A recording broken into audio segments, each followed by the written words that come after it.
புண்ணிய ஸ்தலங்கள், கோவில்களின் சிறப்பு வழிபாடும் வரலாறும்.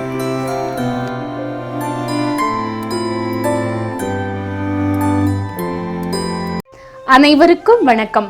நமது புனித ஸ்தலம் நிகழ்ச்சியில் இன்னைக்கு நாம் தெரிந்து கொள்ள இருக்கக்கூடிய ஸ்தல புராணம், விநாயக பெருமானுடைய தம்பியாக வீற்றிருக்கக்கூடிய முருக பெருமானின் 6 படை வீடுகளில் முதன்மை படை வீடாக திகழக்கூடிய தமிழ்நாட்டில் மதுரை மாவட்டத்தில் அமைந்திருக்கக்கூடிய திருப்பரங்குன்றம் சுப்பிரமணிய சுவாமி திருக்கோவிலினுடைய ஸ்தல புராணத்தை தெரிஞ்சு கொள்ள இருக்கிறோம்.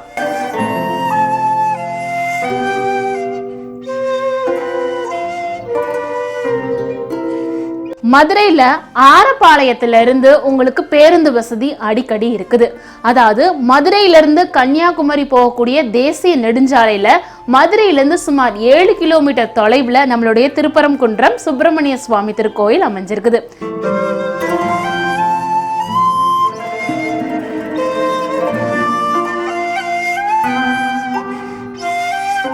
இந்த திருப்பரங்குன்றத்துல மூலவரா இருக்கிறவரு சுப்பிரமணியர், உற்சவரா சண்முகர் இருக்கிறாரு, தாயார் தெய்வானை இருக்கிறாங்க. இந்த கோவிலினுடைய தீர்த்தம் அப்படின்னு பாத்தீங்கன்னா லக்ஷ்மி சரவண பொய்கை அப்படின்னு 11 தீர்த்தங்கள் இருக்குது. இந்த கோவிலினுடைய புராண பெயர் தென்பரங்குன்றம். இந்த கோவிலினுடைய சிறப்பான திருவிழாக்கள் அப்படின்னு பாத்தீங்கன்னா வைகாசி விசாகம், ஆடி கிருத்திகை, திருக்கார்த்திகை, புரட்டாசியில வேலுக்கு தனியான விசேஷமான நாட்கள், வேலுக்கு அபிஷேகங்கள் செய்யப்படுது. அதே மாதிரி தைப்பூசம், பங்குனி உத்திரம், இந்த நாட்கள்ல இந்த கோவில்ல சிறப்பான பூஜைகள் நடைபெறுது. சிவபெருமானே சத்தியகிரீஸ்வரர் வடிவத்திலையும், பவளக்கனிவாய் பெருமாள், கற்பக விநாயகர், துர்க்கையம்மன், சண்முகர் மூலஸ்தானத்தை ஒட்டி ஒரே குடவரையில் அமைஞ்சிருக்கிறது விசேஷமான ஒண்ணு. இங்க 7 நிலை கொண்ட ராஜகோபுரம் அமைஞ்சிருக்குது. இந்த கோவிலினுடைய நடை திறப்பு அப்படின்னு பாத்தீங்கன்னா காலை 5:30 மணியிலிருந்து மதியம் 1 மணி வரையும், மாலை 4 மணியிலிருந்து இரவு 9 மணி வரையும் நடை திறந்திருக்கும். இந்த கோவில் தென்பரங்குன்றம் அப்படின்னு சொன்னதுக்கான முக்கியமான காரணம் என்ன அப்படின்னு பாத்தீங்கன்னா, ஆரம்ப காலத்துல இந்த கோவிலினுடைய திருப்பரங்குன்றத்திற்கு பின்புறத்துல அமைஞ்சிருந்ததா சொல்லப்படுது. பிரதான கோவிலா இருந்த இந்த கோவில் சேதம் அடைஞ்சதுனால திருப்பி அமைக்கப்பட்டதுனாலையும் இத திருப்பரங்குன்றம் அப்படின்னு சொல்லப்படுதா சொல்லுது. இங்க திருப்பரங்குன்றமா அந்த குன்று வடிவுல சிவபெருமானை வீற்றிருக்கிறதாகவும் சொல்லப்படுது. அதனால பரங்குன்றனாரே அப்படின்னு சொல்லுவாங்க சிவபெருமான. இந்த கோவில்ல திருமண தடை, குழந்தை பாக்கியம் வேண்டி மக்கள் எல்லாருமே அன்னதானம் செய்யறது மூலமா அவங்களுடைய நேர்த்தி கடனை நிவர்த்தி செய்றாங்க. திருப்பரங்குன்றம் அப்படின்னா முருகபெருமானும் தெய்வானியனோட அற்புதமான திருமண கோலத்தை காட்சி தரக்கூடிய ஒரு ஸ்தலம் அப்படின்னா அதை திருப்பரங்குன்றம் அப்படின்னு சொல்லலாம். இங்கே இந்திரர், பிரம்மர், நாரதர் நின்ற கோலத்திலையும், முருகபெருமான் தெய்வானை திருமண கோலத்திலையும், கூடவே வீணையில்லா சரஸ்வதி, சாவித்திரி, சந்திர சூரியர்கள், கந்தர்வர்கள் அப்படின்னு எல்லாருடைய கடவுள் ஆசியோட இங்கே அற்புதமான ஒரு சன்னதிகளோட அனைத்து தெய்வங்களும் அருள் பாலிக்கிறாங்க.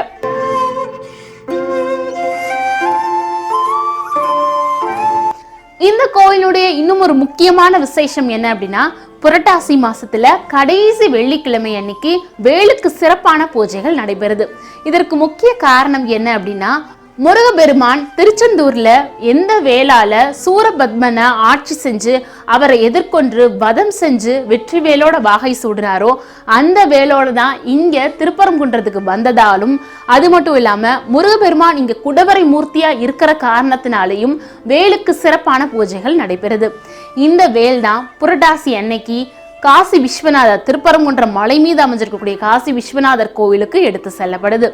இங்க முருகபெருமான் குடவர மூர்த்தியா இருக்கிறதுனால அவருக்கு புணுகு மட்டும் சாத்தப்படுது, எந்த விதமான அபிஷேகங்களும் செய்யப்படுறது கிடையாது.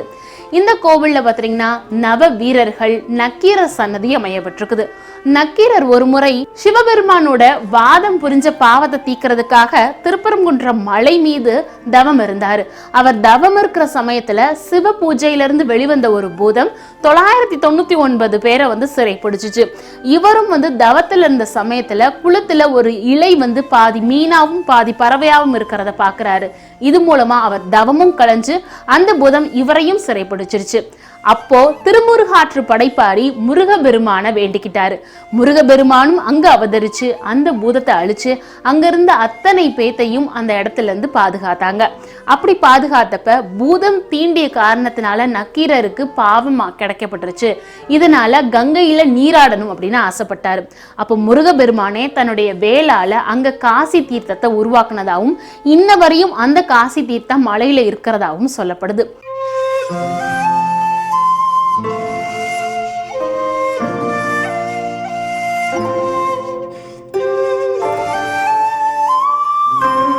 நவ வீரர்களுடைய சன்னதி கூட திருப்பரங்குன்றம் கோயிலுடைய முன் பிரகாரத்துல இருக்குது. இந்த நவ வீரர்கள் யாரு அப்படின்னு பாத்தீங்கன்னா நவ காளிகள் சிவபெருமான வேண்டி கர்ப்பம் தரிச்சாங்க. இதை தெரிஞ்சுக்கிட்ட பார்வதி தாய் கோபம் அடைகிறாங்க. கோபம் அடைஞ்சதுக்கு அப்புறமா இவங்க கர்ப்பமாவே இருக்கணும் அப்படின்னு சாபமிடுறாங்க. மீண்டும் நவகாளிகள் சிவபெருமான வேண்டுறாங்க. பார்வதி தாயை சிவபெருமான் ஆறுதல் படுத்தி அவங்களுக்கு குழந்தை பிறக்க வைக்கிறாங்க. அப்படி பிறந்த குழந்தைங்க தான் நவ வீரர்கள். அவர்களுடைய சன்னதியும் இங்க இருக்குது. வெள்ளை மயில்கள் இருக்கிறதா சொல்லப்படுது. இதுக்கு காரணம் என்ன அப்படின்னா முருகபெருமான் தெய்வானை தாயார் திருமண கோலத்தை பாக்குறதுக்காகவே மகரிஷிகளும் தேவர்களும் வெள்ளை மயில் உருவத்தில் இங்க வந்து போறதா சொல்லப்படுது. இந்த கோவிலினுடைய இன்னும் சிறப்பான விசேஷங்கள் என்ன அப்படின்னா இந்த கோவில்ல சிவபெருமானுக்கு முக்கிய ஸ்தானம் கொடுக்கப்படுது. ஏன்னா ஒரு திருவிழா அப்படின்னு நடைபெற்றா அங்க இருக்கக்கூடிய மூலவருக்கு தான் கொடியேற்றம் செய்யப்படும்.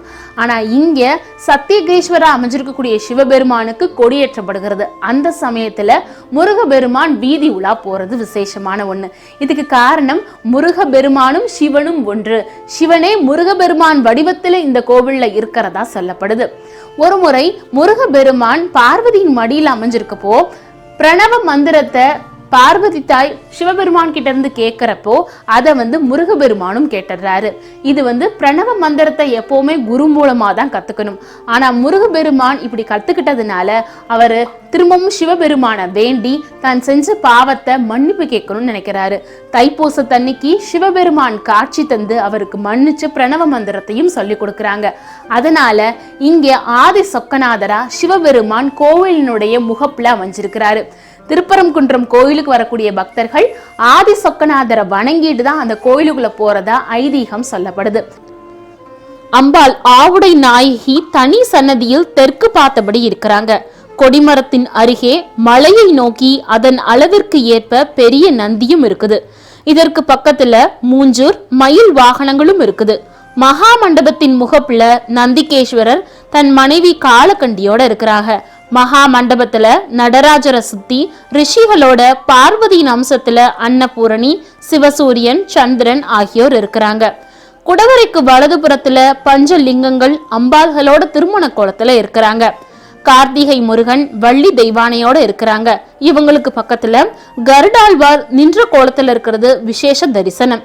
இந்த கோயில்ல சிவன் நின்ற கோலத்துல கிழக்கு திசை நோக்கி இருக்கிறாங்க.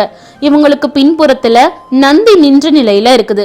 அம்பிகை கிடையாது. அருகில் சுப்பிரமணியர் வள்ளி தெய்வானையோட தெற்கு திசை நோக்கி இருக்கிறாங்க. மயில் வாகனம் இங்க இல்ல. அவருக்கு வலது புறத்துல நடராஜர் அருள்பாலிக்கிறாரு. இவரது வலது மேற்கு புறத்துல பஞ்சமுக விநாயகர், இடது மேற்புறம் முருகன் இருவரும் இருக்கிறாங்க. பஞ்சமுக விநாயகரை சுற்றி மேலும் 8 விநாயகர்கள் இருக்கிறாங்க. எண் திசைகளை குறிக்கும் விதமா இந்த விநாயகர் இருப்பதா சொல்லப்படுது. திருப்பரங்குன்றம் மலையில பாத்தீங்கன்னா மேற்கு நோக்கிய காசி விஸ்வநாதர், விசாலாட்சி சன்னதி, எதிரே சுப்பிரமணிய சன்னதியும் இருக்குது. நக்கீரர் உள்ள தீர்த்தத்தை ஒட்டி இருக்கக்கூடிய பாதையில 4 லிங்கங்களும் சிவ வடிவமும் காசி விஸ்வநாதர், சுப்பிரமணியர், அம்பிகை, பைரவர், கற்பக விநாயகர் சிற்பங்களும் செதுக்கப்பட்டிருக்குது. நக்கீரர் அடைக்கப்பட்ட பஞ்சராட்ச குகை கூட சரவண பொய்கை பக்கத்துல இருக்கிறதா சொல்லப்படுது. இங்க முருகபெருமான சோம சுப்பிரமணியர்னு சொல்றாங்க. இதுக்கு காரணம் என்ன அப்படின்னா இங்க சிவனே முருகன் வடிவில் அமைஞ்சிருக்கிற காரணத்தினாலதான் சோம சுப்பிரமணியர்னு சொல்லப்படுது. திருப்பரங்குன்றம் கோவிலினுடைய தல வரலாறு என்ன அப்படின்னு பாத்தீங்கன்னா சூரபத்மன பலவிதமான தேவர்களையும் மகரிஷிகளையும் தொல்லை செய்ய தேவர்களும் மகரிஷிகளும் சிவபெருமான வேண்டி தவம் இருந்தாங்க. அப்போ சிவபெருமானுடைய நெற்றிக்கண்ல இருந்து 6 பொறிகள் 6 முகம் கொண்ட முருகபெருமான அவதரிச்சாரு. இந்த முருகபெருமான் சூரபத்மனை திருச்செந்தூர்ல ஆட்சி செஞ்சு அவரோட வதம் செஞ்சு வெற்றி வேலோட வாகை சூடி இங்க திருப்பரங்குன்றம் வந்திருக்கிறாரு. இவர் வெற்றியோட இங்க வந்ததுனால இந்திர பகவான் தன்னுடைய மகளான தெய்வானைய திருமணம் முடிச்சு அற்புதமான திருத்தலம் இந்த திருப்பரங்குன்றம். இங்க நாரதர் முன்னிலையில பல மகரிஷிகள் தேவர்களோட சேர்ந்து ஒரு அற்புதமான திருமண கோல வைபவமா 6 படை வீடுகளில் முதன்மை படை வீடா திகழக்கூடிய அற்புதமான திருத்தலம் திருப்பரங்குன்றம் சுப்பிரமணிய சுவாமி திருக்கோவில்.